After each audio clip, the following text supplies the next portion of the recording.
बहुत सारे आंकड़े मैं बता सकता हूं, जिन आंकड़ों के आधार पर यह सिद्ध होता है कि प्रधानमंत्री मोदी जी ने स्वामीनाथन साहब की रिकमेंडेशन को स्वीकार करके एमएसपी को 1.5 गुना बढ़ाया। एमएसपी लोगों को ज्यादा मिली, ज्यादा उपार्जन हुआ और मैं आज बहुत जिम्मेवारी के साथ कह सकता हूं, देश में एमएसपी पर खरीद हो रही थी, खरीद हो रही है और आने वाले कल में भी खरीद होती रहेगी।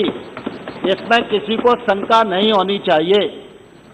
और मैं सदन के माध्यम से किसानों को यह भी आग्रह करना चाहता हूं, राजनीतिक दृष्टि से कोई भी दुष्प्रचार का से प्रभावित ना हो। देश में भारत सरकार नरेंद्र मोदी जी के नेतृत्व में चल रही है और यह सरकार किसानों के प्रति पूरी तरह प्रतिबद्ध है। जहां तक दोनों एक्टों का सवाल है,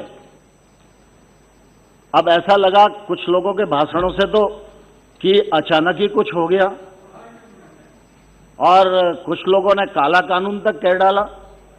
मुझे किसी ने कहा कि हमारे कुछ मित्रों ने उस एक्ट की प्रतियों को फाड़ दिया, तो मैंने उन्हें कहा कि मुझे इस बात का आश्चर्य नहीं है।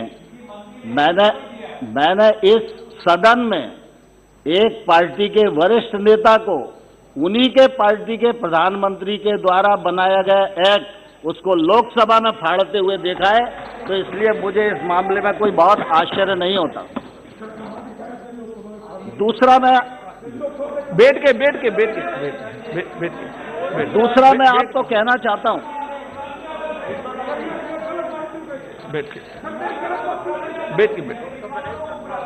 ये जो रिफॉर्म है इन पर किसी को आश्चर्य नहीं होना चाहिए। अप्रैल 9, 2005 एग्रीकल्चर समिट दिल्ली में हुई थी। उस समय प्रधानमंत्री माननीय मनमोहन सिंह जी थे और उन्होंने समिट को संबोधित करते हुए कहा था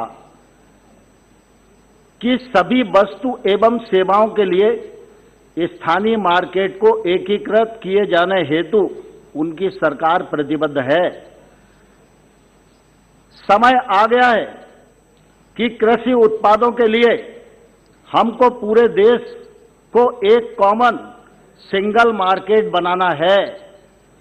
एक राष्ट्र एक मार्केट की बात जो बिल में है वो मनमोहन सिंह जी ने उद्धृत उस समय की थी।